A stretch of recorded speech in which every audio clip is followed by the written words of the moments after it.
Are you going to say anything, or do you want me to just hit it? You can go ahead and hit it. I think this is a similar audience to Tuesday. Welcome back, everyone, for our second piece of cultural humility. Mary Alice, I see you, and I see familiar names from the other day. Can I invite you, just like I did on Tuesday, if the spirit moves you to cut your camera on? Not that I don't enjoy seeing Kelly and Mary Alice only, but sometimes it's just really nice to see other faces and not present to, thank you, Christy, and not present to a bunch of boxes. Bev, you're back. I see you. Gina, welcome. So I appreciate you all. Kay, hey there. So thank you all to those who have the capacity to cut your camera on. Let's jump right into this. If you are joining us today and you were not with us on Tuesday, just Google me and you'll know all you need to know about who's presenting in front of you today. No, I'm Kanisha Phelps again from my own organization, Cake and All Inc., but also a leader at Boys and Girls Clubs of Greater Milwaukee. Done some things with CASA before. I'm excited to be asked to come back, and I'm excited to have a little more time so that we can do a part 2 of cultural humility. A lot of people don't have capacity for time. And so I'm normally trying to squeeze 2 days of training into like 30 minutes or an hour with people. So you are in luck that you get a part 2 to this, and I hope you find value in this as well. So let us get started. Let me just check the chat. Yeah, if you're not able to cut your camera on, that's okay. It's just my friendly reminder or invite for people if you can, but you don't have to. So let's get started. Let's go back to our agreements from the other day. Our first agreement that I'm going to ask you to pay attention to, while you can see them all yourself, is to listen as if the speaker is wise. And again, we could interpret that to say, listen to Kanisha, mother knows best.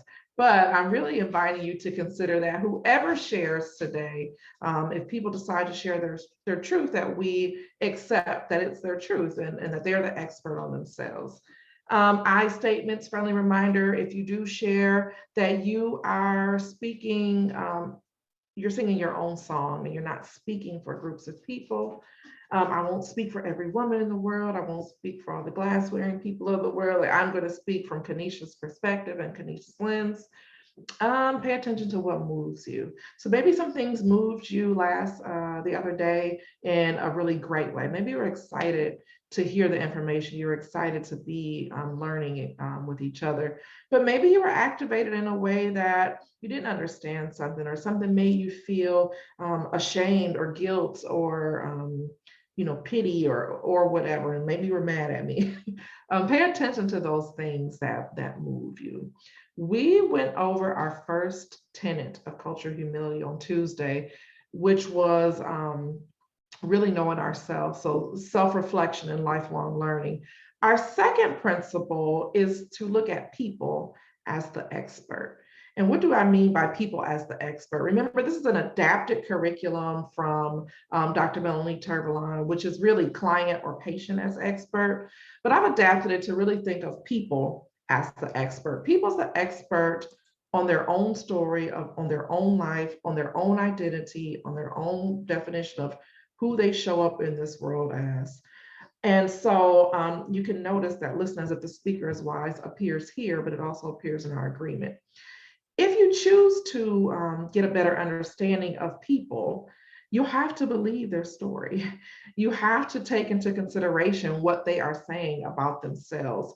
I find sometimes, just because of the world's bias and stereotypes, people will share elements of themselves with us, and we may let our own bias or stereotype drive the narrative. And we don't truly, we sometimes don't have the capacity to accept people's truth as their truth. I talked a lot about humble inquiry and just being curious to get to know more about people and the stories about people that make up people, that shape someone's identity. I'm going to cut my light on in a second because I feel like I'm in the witness protection program. I had a nice had a nice clear sky, and now it's really dark, and I'm not in the witness protection program. Anticipate multiple cultural identities when you start to engage with your young folks, with each other, with partners, with coworkers. Anticipate multiple cultural identities. So avoid things like microaggressions that, if I tell you, oh, hey, yeah, I really love Carrie Underwood, you're like, oh, you like Carrie Underwood?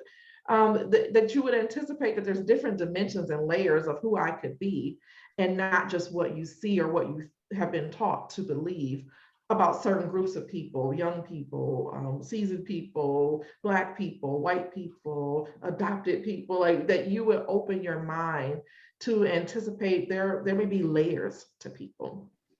My favorite piece of this is where we encourage rather than obstruct people's willingness to share their story.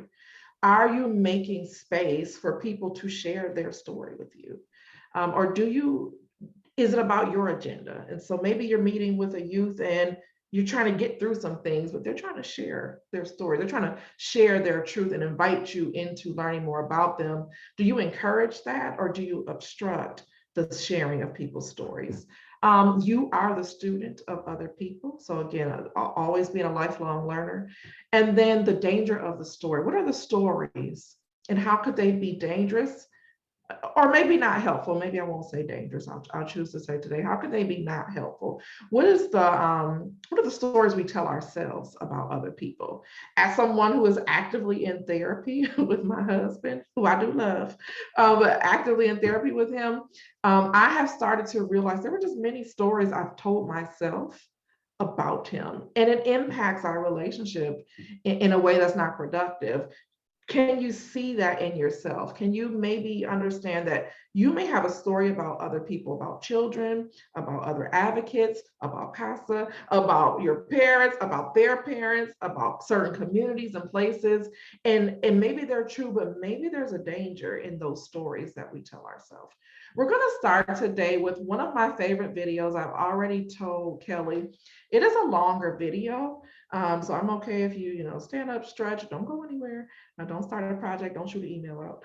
But it's a longer video. It's about 18 minutes. So if you're like, oh my God, 18 minutes listening to a video, trust me, I play the video all the time. It's very, very good. And it's called The Danger of the Single Story. So we're going to watch the video and then we're going to respond to it after. For those of you, I can see Laura, Beth, Corey, give me a thumbs up if you can hear. Thank you.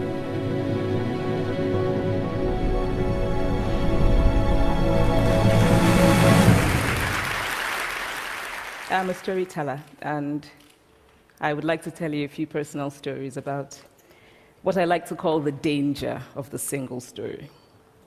I grew up on a university campus in eastern Nigeria. My mother says that I started reading at the age of 2, although I think 4 is probably close to the truth. So I was an early reader, and what I read were British and American children's books. I was also an early writer. And when I began to write at about the age of 7, stories in pencil with crayon illustrations that my poor mother was obligated to read, I wrote exactly the kinds of stories I was reading. All my characters were white and blue-eyed. They played in the snow. They ate apples. And they talked a lot about the weather, how lovely it was that the sun had come out. Now, this despite the fact that I lived in Nigeria. I had never been outside Nigeria. We didn't have snow. We ate mangoes. And we never talked about the weather because there was no need to. My characters also drank a lot of ginger beer because the characters in the British books I read drank ginger beer. Never mind that I had no idea what ginger beer was. And for many years afterwards, I would have a desperate desire to taste ginger beer. But that is another story. What this demonstrates, I think, is how impressionable and vulnerable we are in the face of a story, particularly as children. Because all I had read were books in which characters were foreign, I had become convinced that books, by their very nature, had to have foreigners in them and had to be about things with which I could not personally identify. Now, things changed when I discovered African books. There weren't many of them available, and they weren't quite as easy to find as the foreign books, but because of writers like Chinua Achebe and Kamara Laye, I went through a mental shift in my perception of literature. I realized that people like me, girls with skin the color of chocolate, whose kinky hair could not form ponytails, could also exist in literature. I started to write about things I recognized. Now, I loved those American and British books I read. They stirred my imagination, they opened up new worlds for me. But the unintended consequence was that I did not know that people like me could exist in literature. So what the discovery of African writers did for me was this: it saved me from having a single story of what books are. I come from a conventional middle-class Nigerian family. My father was a professor. My mother was an administrator. And so we had, as was the norm, live-in domestic help who would often come from nearby rural villages. So the year I turned 8, we got a new houseboy. His name was Fide. The only thing my mother told us about him was that his family was very poor. My mother sent yams and rice and our old clothes to his family.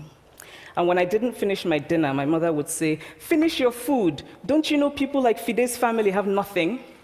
So I felt enormous pity for Fide's family. Then one Saturday, we went to his village to visit. And his mother showed us a beautifully patterned basket made of dyed raffia that his brother had made. I was startled. It had not occurred to me that anybody in his family could actually make something. All I had heard about them was how poor they were, so that it had become impossible for me to see them as anything else but poor. Their poverty was my single story of them. Years later, I thought about this when I left Nigeria to go to university in the United States. I was 19. My American roommate was shocked by me. She asked where I had learned to speak English so well and was confused when I said that Nigeria happened to have English as its official language. She asked if she could listen to what she called my tribal music and was consequently very disappointed when I produced my tape of Mariah Carey. She assumed that I did not know how to use a stove. What struck me was this: she had felt sorry for me even before she saw me. Her default position toward me as an African was a kind of patronizing, well-meaning pity. My roommate had a single story of Africa, a single story of catastrophe. In this single story, there was no possibility of Africans being similar to her in any way, no possibility of feelings more complex than pity, no possibility of a connection as human equals. I must say that before I went to the US, I didn't consciously identify as African. But in the US, whenever Africa came up, people turned to me, never mind that I knew nothing about places like Namibia. But I did come to embrace this new identity, and in many ways, I think of myself now as African, although I still get quite irritable when Africa is referred to as a country, the most recent example being my otherwise wonderful flight from Lagos 2 days ago, in which there was an announcement on the Virgin flight about their charity walk in India, Africa, and other countries. So after I had spent some years in the US as an African, I began to understand my roommate's response to me. If I had not grown up in Nigeria, and if all I knew about Africa were from popular images, I too would think that Africa was a place of beautiful landscapes, beautiful animals, and incomprehensible people fighting senseless wars, dying of poverty and AIDS, unable to speak for themselves, and waiting to be saved by a kind white foreigner. I would see Africans in the same way that I, as a child, had seen Fide's family. This single story of Africa ultimately comes, I think, from Western literature. Now, here's a quote from the writing of a London merchant called John Locke, who sailed to West Africa in 1561 and kept a fascinating account of his voyage. After referring to the black Africans as beasts who have no houses, he writes, "They are also people without heads, having their mouths and eyes in their breasts." Now, I've laughed every time I've read this, and one must admire the imagination of John Locke. But what is important about his writing is that it represents the beginning of a tradition of telling African stories in the West, a tradition of sub-Saharan Africa as a place of negatives, of difference, of darkness, of people who, in the words of the wonderful poet Rudyard Kipling, are half devil, half child. And so I began to realize that my American roommate must have, throughout her life, seen and heard different versions of this single story. As had a professor who once told me that my novel was not authentically African. Now, I was quite willing to contend that there were a number of things wrong with the novel, that it had failed in a number of places, but I had not quite imagined that it had failed at achieving something called African authenticity. In fact, I did not know what African authenticity was. The professor told me that my characters were too much like him, an educated and middle-class man. My characters drove cars. They were not starving. Therefore, they were not authentically African. But I must quickly add that I, too, am just as guilty on the question of the single story. A few years ago, I visited Mexico from the US. The political climate in the US at the time was tense, and there were debates going on about immigration. And, as often happens in America, immigration became synonymous with Mexicans. There were endless stories of Mexicans as people who were fleecing the healthcare system, sneaking across the border, being arrested at the border, that sort of thing. I remember walking around on my first day in Guadalajara, watching the people going to work, rolling up tortillas in the marketplace, smoking, laughing. I remember first feeling slight surprise, and then I was overwhelmed with shame. I realized that I had been so immersed in the media coverage of Mexicans that they had become one thing in my mind, the abject immigrant. I had bought into the single story of Mexicans, and I could not have been more ashamed of myself. So that is how to create a single story. Show a people as one thing, as only one thing, over and over again, and that is what they become. It is impossible to talk about the single story without talking about power. There is a word, an Igbo word, that I think about whenever I think about the power structures of the world, and it is nkali. It's a noun that loosely translates to be greater than another. Like our economic and political worlds, stories too are defined by the principle of nkali. How they are told, who tells them, when they are told, how many stories are told, are really dependent on power. Power is the ability not just to tell the story of another person, but to make it the definitive story of that person. The Palestinian poet Mourid Barghouti writes that if you want to dispossess a people, the simplest way to do it is to tell their story and to start with secondly. Start the story with the arrows of the Native Americans and not with the arrival of the British, and you have an entirely different story. Start the story with the failure of the African state and not with the colonial creation of the African state, and you have an entirely different story. I recently spoke at a university where a student told me that it was such a shame that Nigerian men were physical abusers like the father character in my novel. I told him that I had just read a novel called American Psycho, and that it was such a shame that young Americans were serial murderers. Now,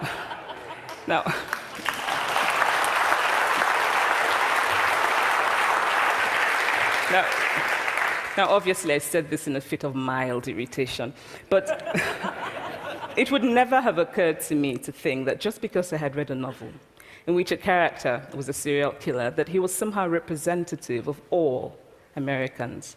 And now, this is not because I'm a better person than that student, but because of America's cultural and economic power, I had many stories of America. I had read Thailand, Updike, and Steinbeck, and Gateskill. I did not have a single story of America. When I learned some years ago that writers were expected to have had really unhappy childhoods to be successful, I began to think about how I could invent horrible things my parents had done to me. But the truth is that I had a very happy childhood, full of laughter and love, in a very close-knit family. But I also had grandfathers who died in refugee camps.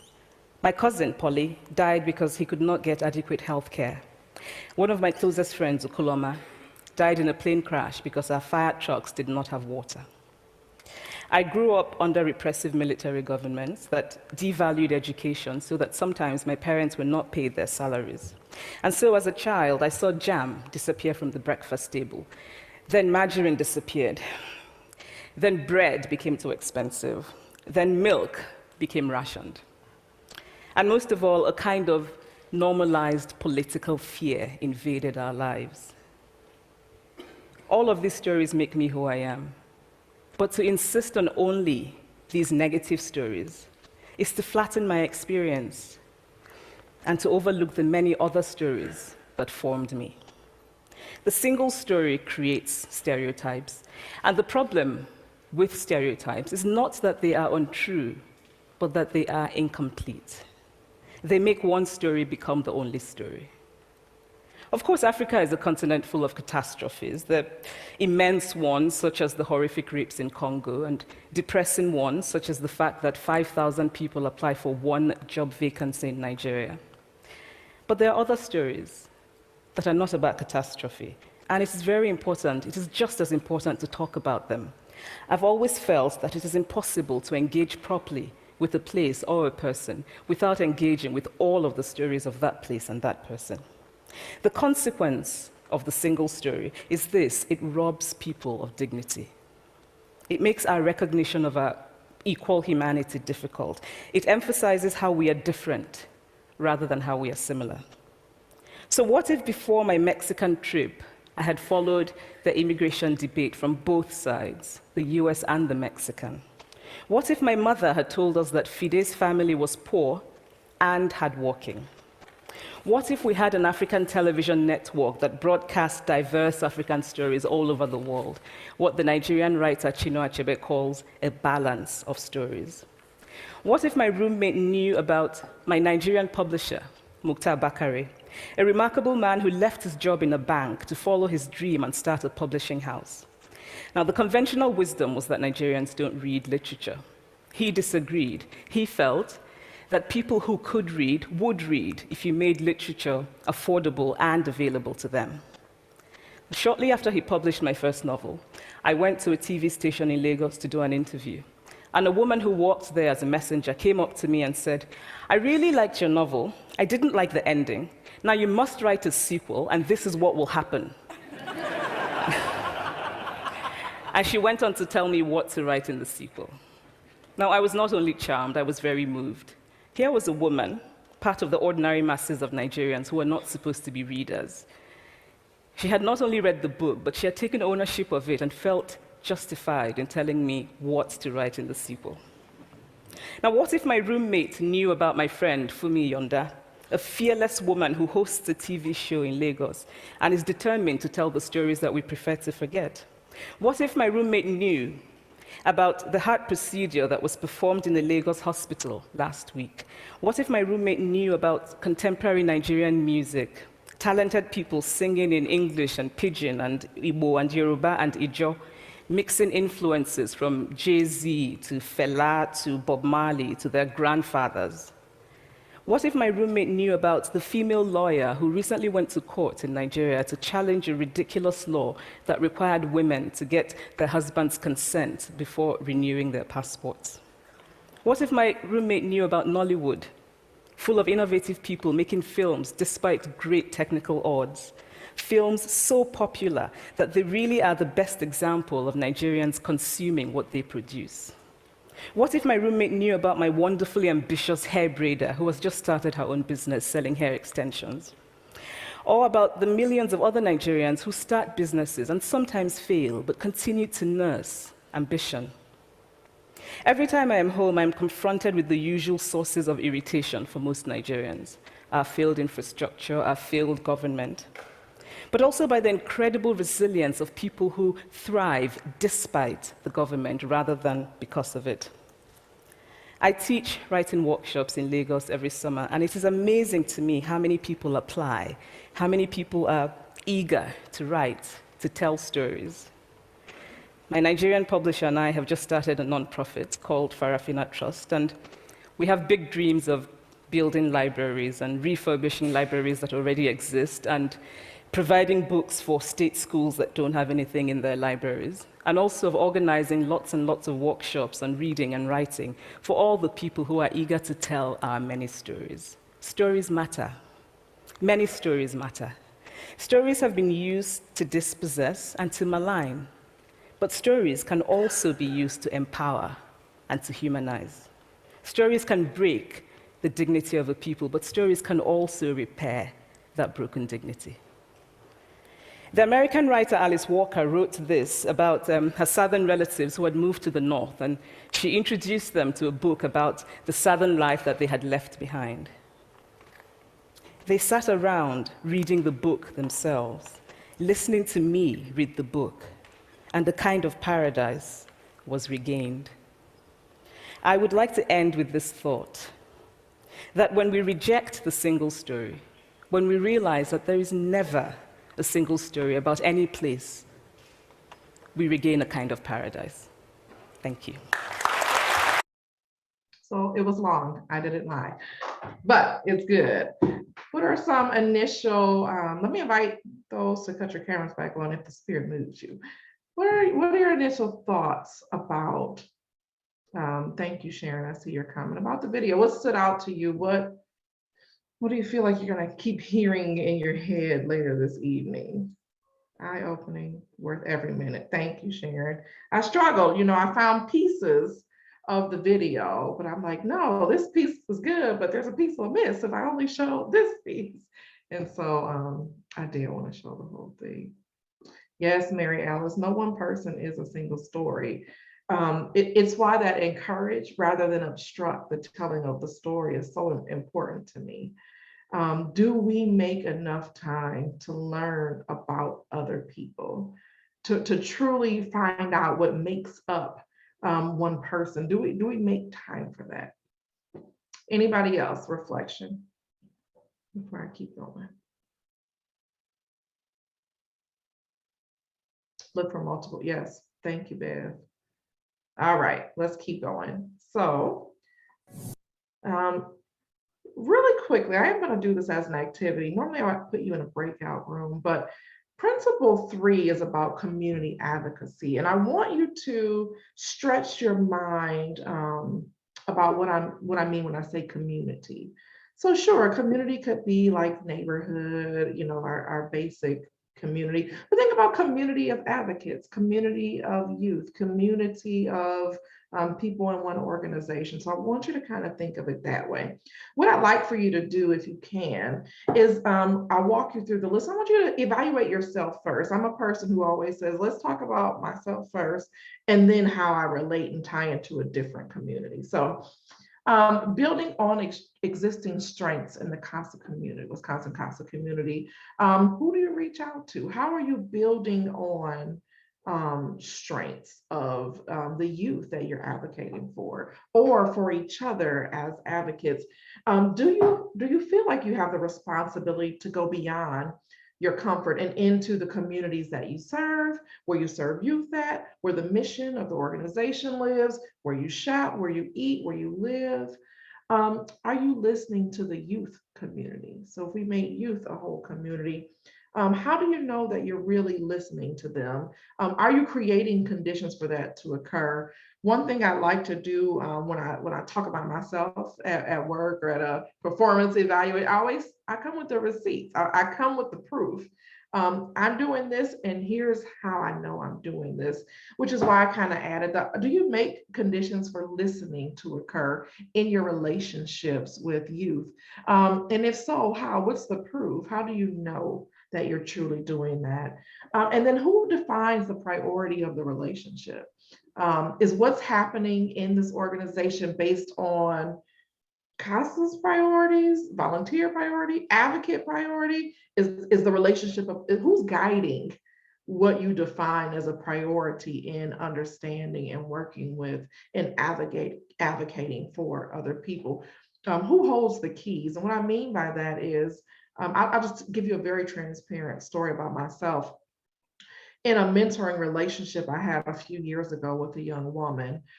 She was a senior in high school, and a friend of mine said, "Can you mentor my daughter?" He thought I was excellent. So I'm like, "Sure, let me mentor her."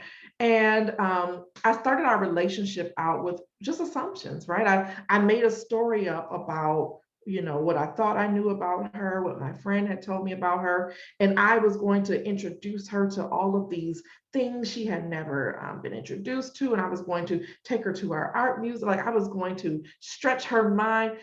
Those are my priorities of what I wanted to do in that relationship with this young lady. I did not make space to actually have relationship, to talk to her, to understand who she is, how she identifies, what parts of culture are important to her, what aspects of her identity were important to her. And it was my most failed mentoring relationship in the history of me mentoring people. And I've had really great ones, but I would say that was the biggest fail, because I held the keys to what I could offer her, but it was based off of my story of what I thought I didn't make space for listening to occur.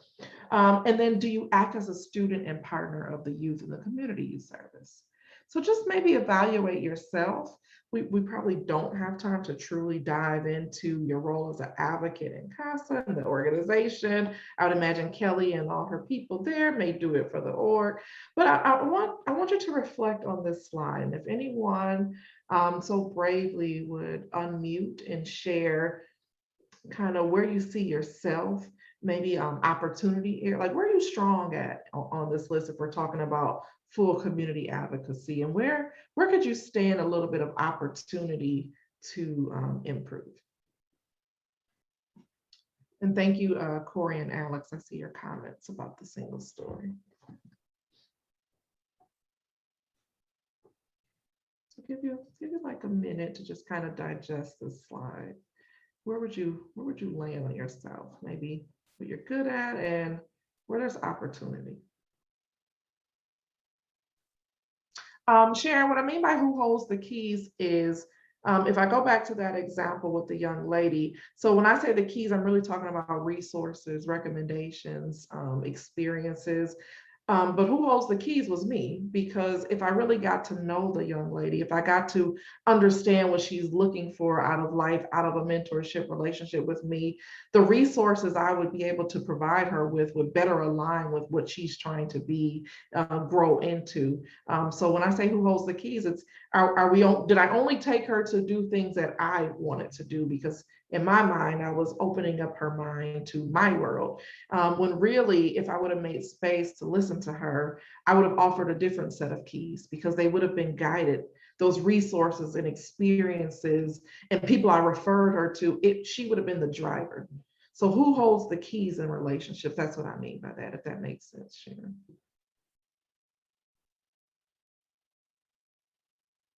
Like who's really driving this advocacy work? Is it whose agenda? Whose priorities is it about? Jennifer, I see your hand raised. Kelly, do you know how to pin Jennifer so that other people can? Yes. Can you hear me okay? I do hear you, Jennifer. Okay. So I recently moved down here to Louisiana from Illinois.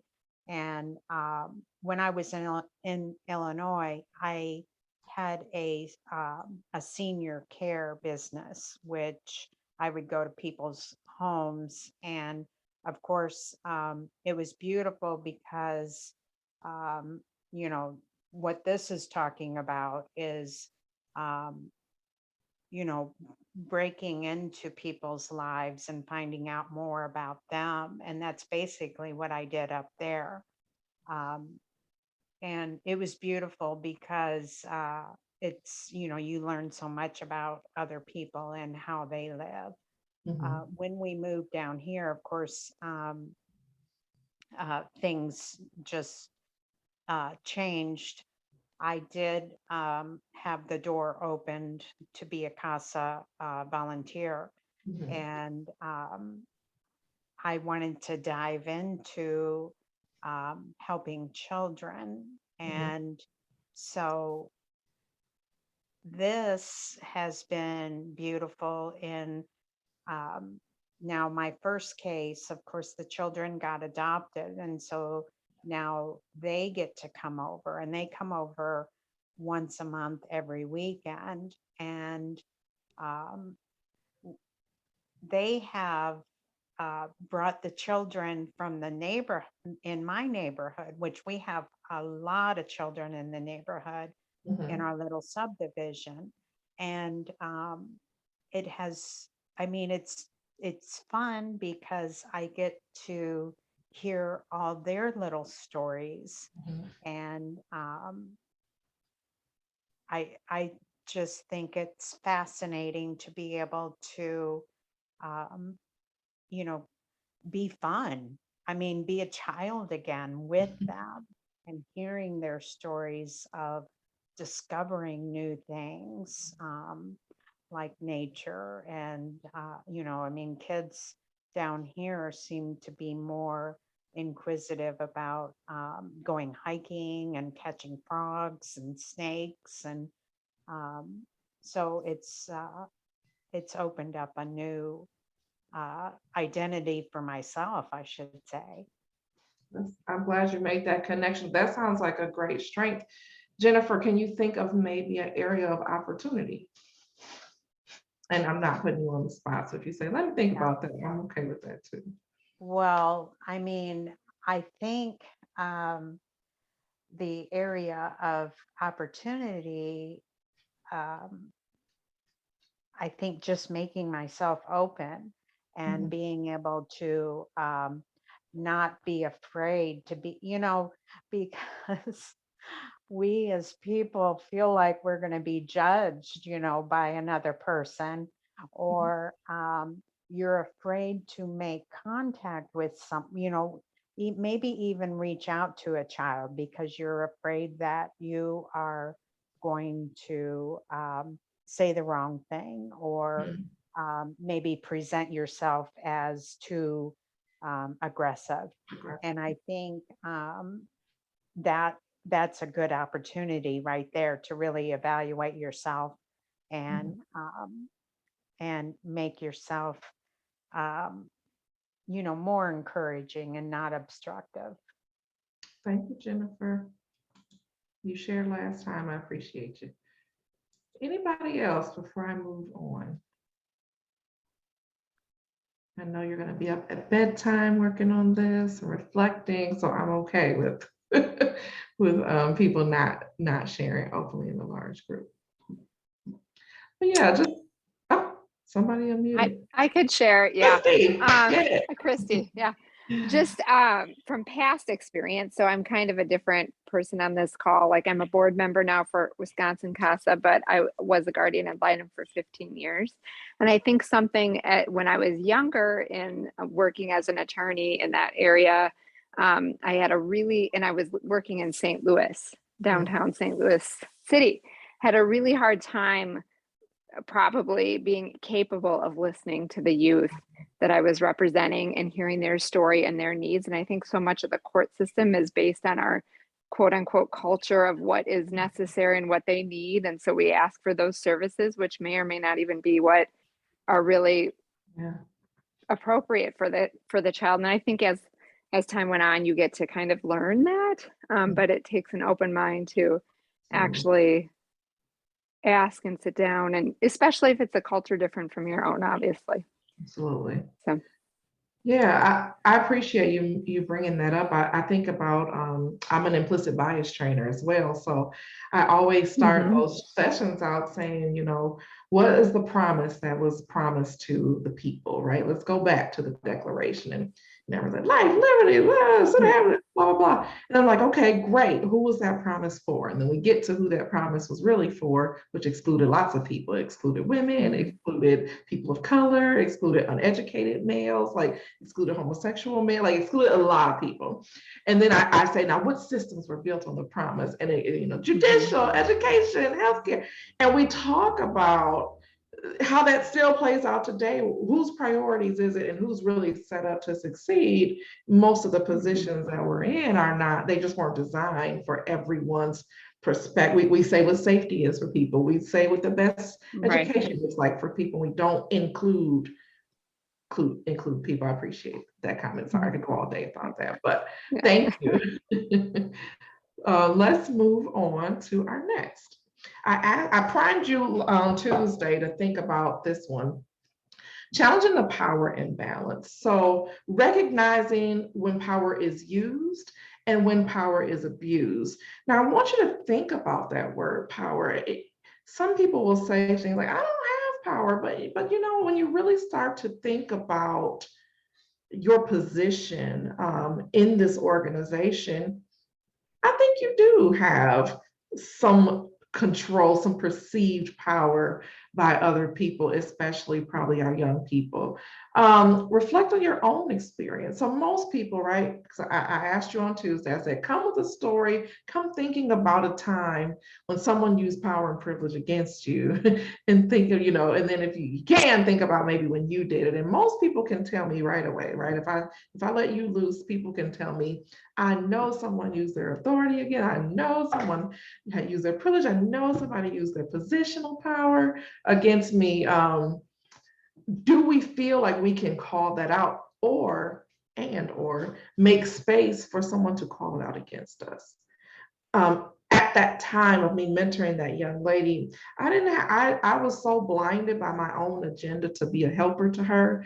I didn't make space for her to make the invisible visible. Like, lady, this is all about you and what we're going to where you want to go. We're doing what you want to do. You're showing me things I don't even care. Like, I didn't make space for her to even feel safe enough to take a risk to interject in the relationship. So when I'm talking about power, I'm not talking about being the CEO of Wisconsin Council. I'm talking about in that relationship, the position that you have as an advocate or as a board member, as a worker, or administrator of this program. Do you recognize when there's a power imbalance? And then do we make space to note and name it? So is this an organization? Someone asked me to define make space. Yep. Make space simply means, I'll give you an example. So I do this leadership thing called 448. And someone nominated me to be on this leadership group. I thought it was excellent. And so every week someone comes and just presents about being a leader in Milwaukee, which is where I am. And so 2 weeks ago, there was a man, I won't say his name, but he was the leader being called to speak. And so he basically is a developer here in Milwaukee, and he talked about developing downtown, and he calls it new urbanism. And so as a former educator, I know when people say urbanism, the undertone of urbanism is really you're saying Black communities, people of color. And so I asked him, I said, hey, I love this idea of new urbanism. I know urban is normally associated with people of color in the city. I said, but this idea of new urbanism, they've transformed our downtown into like high rises, condo, like most people of color in Milwaukee can't afford to be in this new urbanism. And so I was asking him about it. So it got into pretty much a race conversation. He didn't answer my question. And when he dropped off the call, the 48 of us on the call, we still wanted to talk about what had just happened on the call. And the facilitator of the workshop said, well, next on the agenda is to put you in your small groups. And when I mean make space, making space means the agenda that you had, that's secondary to what needs to be addressed. So it's really just holding time. It's another way, it's my Kanisha way of saying, like, hold time for the conversations to know the story. Maybe you do have an agenda, but you may have to deviate from the agenda because you're going to hold space for people to say what they need to say, even if it means you don't touch the agenda. So that's an example of making space. It's like making the time, making yourself, at work, people talk about open door policy. So an open door policy, right, means you make space for people to come in your office and say what they need to say. You're available.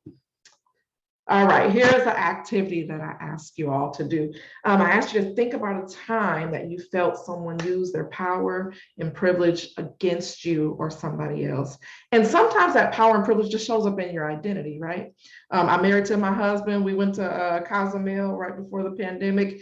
My my power and culture of being his wife, my identity as his wife, made somebody very uncomfortable at the pool, honey, because she didn't realize his wife was coming down to the pool. She was getting all friendly with the man. And so I knew in that moment, just showing up as the identity of a wife, that I could use that in that space to make her uncomfortable, and I did.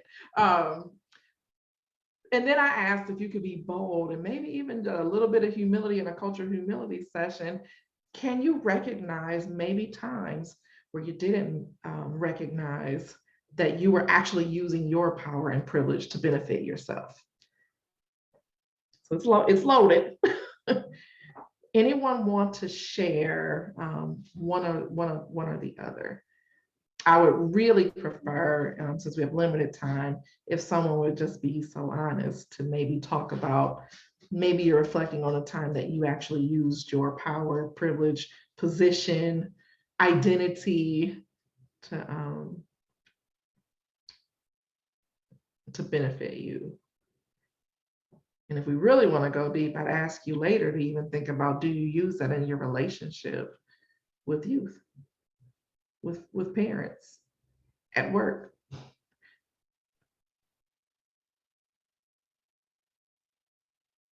I'm gonna have a little sip of water and see if anyone gets to type in or unmutes. I'll take the first bullet too, if you just want to share a story, but let's see what happens. This is why I like small groups, because I know if I would have put 4 of you in a room, it just would have been awkward as hell staring at 3 other people. Somebody would have started talking. But now you can hide behind 60 something people, I think.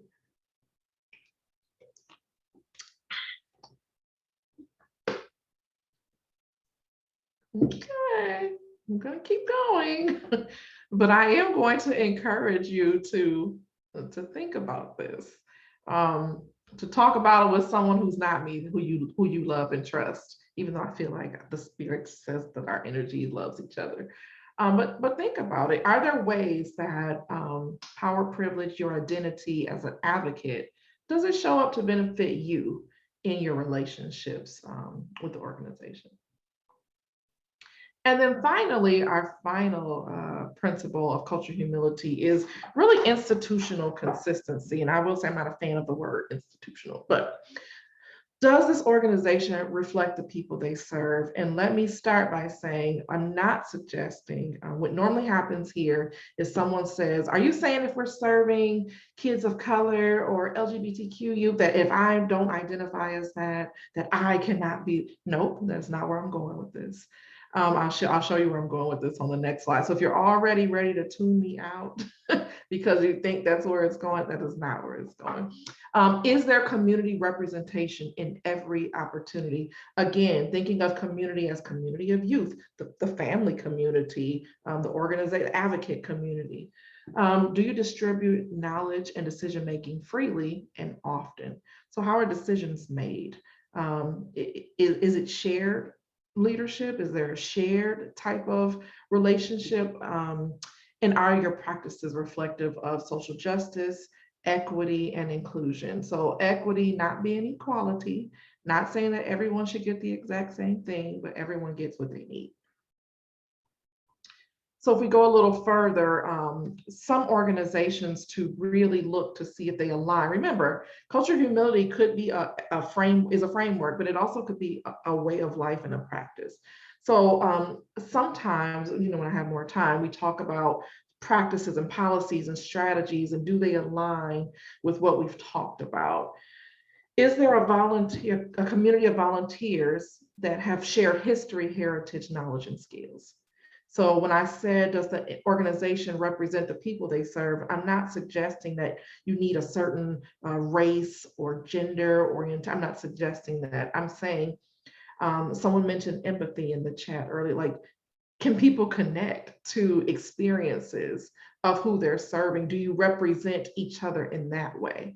So that you could stop practices that would reinforce any type of discrimination in access, treatment, services, and that you can expedite trust and relationship building with young people that will influence who has access to what, who gets what they need, who's seen in the organization, who's recognized, who defines the priorities and decisions. And then is there youth presence? So when I think about the community, thinking about the youth, is youth presence and voice in every opportunity possible in the work that you all are doing? Or are you all deciding for youth how it will work, how things will align, who will get matched with who? Like so understand the full thing, but is there opportunity for that? My favorite, pay attention to small instances of where power and privilege, and sometimes even money, can surpass love and healing and learning about people. Let me give you an example, because I always I always do tea time. So tea time about where I work right now. There are funders who will give us money. I've never worked in an organization where, like, when people die, we're in their will. They leave us money. We have endowment. Like, I'm like, wow, I should get a raise. You have all this money. But anyways, what happens though is we will take everybody's money. If Bev says, Kanisha, here's a check, $1 million, give it to the Boys and Girls Clubs of Greater Milwaukee. But what I want you to do with it is make sure that every kid after school reads for 45 minutes. And then I want to make sure that every kid for 30 minutes takes a cooking class. Like, we take anybody's money, which means we have kids who are in an after school program who are basically doing school all over again. They're not playing. Their programming is around academics, which is not bad. I'm a former educator. I know kids can stand a little more math and reading, but who gets to say that? We would take your money instead of programming that promotes learning about kids, healing children in Milwaukee, where there's a lot of healing to be had. That's what I'm asking you to think about. Consider a review. And I don't know if you all do this, Kelly, you can tell me if you do it or not, but do youth get to kind of rate, evaluate, share the youth experience of what it feels like to be a youth in the program, making space for things like that to happen? Is there an evaluation of the advocates getting to say, this is what it feels like to be an advocate in this organization? Is there space for that? Humble and courageous self-reflection. We've talked a lot about that. And then I really love Dr. Turbalon's work around, now, yes, it's a play of words, right? Of dialogue versus discussion. But here you can see where she clearly kind of says, like, do more dialogue with people. Dialogue is when we're trying to learn, we're trying to hear a different perspective, we're listening to understand and not to respond. Collective thinking. And then she kind of says the discussions are more like someone's trying to advocate for what they want. It is kind of one-sided. You're trying to prove your own vision and point. Things like that. What's your reaction to these last two slides? What are you thinking? Anybody? How's this landing with you? Corey. A lot of this is really resonating with me, especially your last story, because I happen to work in philanthropy. So that resonated a lot with, privilege, and, dictating how they help and where they help, rather than letting the experts guide it to where it needs to go. And I think a lot about, there's already a power dynamic in the work that we do as CASA advocates. And so I think, not necessarily with the children always. I've only worked with young kids who probably don't understand really what CASA is for, but with parents that we work with. And so we're kind of like already fighting an uphill battle almost when we walk into those situations. So, the first thing to make it easier is not to come in with an agenda, like you talked about, right? And meeting them where they're at. But then we also have to do a lot of work to kind of dispel those preconceived ideas that they might have of us walking in there you know, because we do write a report and it goes to the court, and they know that. And so that just that in itself can lead to, you know, power dynamics in difficult relationships. Absolutely. Thank you for sharing that. I have an interesting philanthropy story, but we don't have time for it. It involves a basketball court in a community because someone said, yes, put this brand new Bucks basketball court in this community, as if that is the thing that is going to fix it. Anyways, we don't have time for that. Thank you for sharing, Corey. I'm going to end here because we're almost at time. I mean, if you feel like this was super rushed, you're absolutely correct. Your assessment is correct. It was super rushed. This is a 2-day curriculum in 2 hours. And so anyone, you know, feel free to use the chat or unmute things you learned or appreciated, things you will take with you. One of my favorite things is, so what? So what? We sat together for 2 hours over 2 days. So what? What are you going to do differently? What are you going to think about? Will anything change for you? So what? So what? We spent this time together. Who cares? What are you going to do about it? And also to encourage you that this was just a one and done, right? So are you going to, a single story rise people of dignity? Yes. Are you going to continue to learn on your own without Kanisha present? What's your commitment to yourself, to the youth?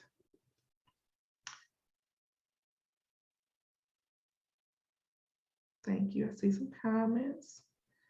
Yeah, okay, that video, I see it all the time because I present this a lot. So it's long, but it never gets old. I love her voice, it's soothing, all that. Thank you, Martha, Dr. Martha, Dr. Badger. All right, I'm not gonna hold you up. Kelly, do you have anything that you would like to say, or are there directions for tomorrow?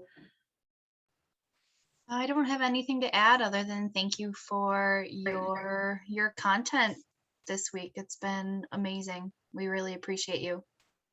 Thank you. Thank you. Tell me more. Tell me more. Everybody have an amazing day. As always, I appreciate your time and your attention. And maybe you will see me again someday because Kelly loves me so much. So I hope to see you again. Thank you, Amy and Jill. Appreciate you, Laura. Take care.